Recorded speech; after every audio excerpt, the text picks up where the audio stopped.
सक्षम के चाचू विनोद हाल में ही नई दिल्ली से बम्बई गए थे। विनोद चाचू हर दिन सक्षम को साथ लेकर मकान ढूंढने जाते। उन्होंने कई अपार्टमेंट देखे लेकिन उन्हें कोई पसंद नहीं आया। किसी बिल्डिंग में पानी की समस्या थी तो कहीं सुरक्षा के अच्छे इंतज़ाम नहीं थे। एक कॉम्प्लेक्स के अपार्टमेंट की दीवार की चटकने से उस पर जिग जैग जैसे निशान बन गए थे। रंग उतर रहा था, सीमेंट छूटकर गिरने लगा था। चाचू, मुझे लगता है कि यह बिल्डिंग 3 साल पुरानी है, लेकिन इतनी जल्दी इसका सीमेंट क्यों छूट रहा है? विनोद चाचू ने बताया।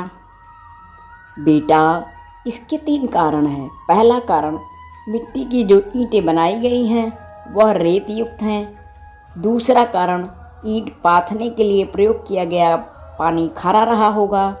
तीसरा कारण, यदि मकान बनाते समय हम खारे पानी का इस्तेमाल करें और सीमेंट में सीलिंग पाउडर का इस्तेमाल न करें तो दीवारों पर किया हुआ प्लास्टर कुछ ही समय बाद टूटकर गिरने लगता है। इस सोसाइटी से उस सोसाइटी घर ढूंढते ढूंढते दोनों बुरी तरह थक चुके थे। एक दिन किसी ने बताया कि आप दोनों चंद्रा सोसाइटी चले जाइए, वहाँ एक फ्लैट बिकाऊ है। अब दोनों मिलके चंद्रा सोसाइटी जाते हैं और वहाँ एक अपार्टमेंट को देखते हैं।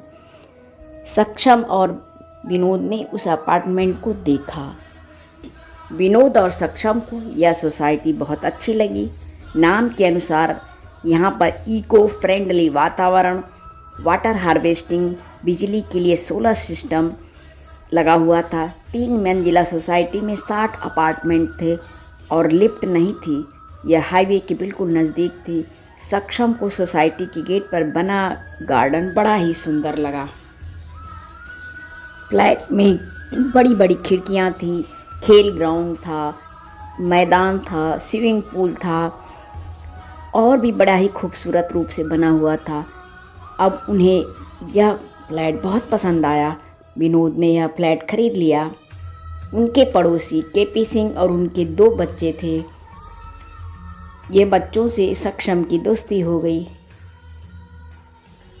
अब सक्षम रोज़ शाम को मैदान में फुटबॉल खेलने या अन्य बच्चों के साथ मिलने चला जाया करता था। उसे खेलना बहुत पसंद था। उसे यह अपार्टमेंट बहुत अच्छा लग रहा था। अब इनका परिवार बड़ी खुशी खुशी इस अपार्टमेंट में रहने लगा।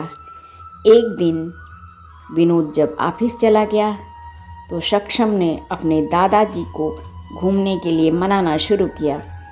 दादाजी, दादी और सक्षम घर से निकले घूमने के लिए।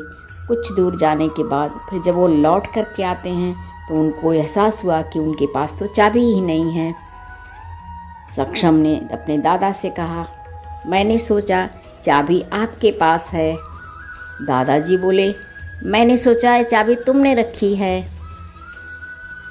बीच में दादी टोकते हुए बोली, मैंने तो सोचा आप दोनों में से किसी ने चाबी अपने पास रखी होगी। अब क्या होगा? विनोद तो ऑफिस से शाम को घर वापस आएगा।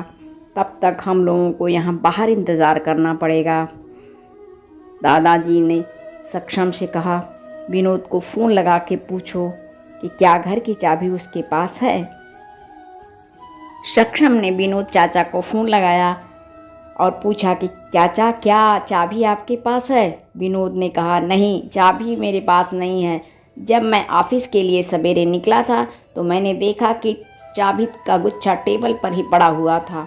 अच्छा, आप लोग चिंता न करें, मैं थोड़ी देर में घर पहुंच रहा हूं। थोड़ी देर बाद परी और प्रिंस वहां से गुजरे तो उन्होंने देखा कि दादा दादी और सक्षम बाहर खड़े हुए हैं। प्रिंस ने पूछा, आप लोग यहाँ क्यों खड़े हैं? दादा ने कहा, घर का ताला लगा है लेकिन हमारे पास चाबी नहीं है। चाबी तो विनोद के पास है, वह शाम को आएगा, इसलिए हम उसका इंतज़ार कर रहे हैं।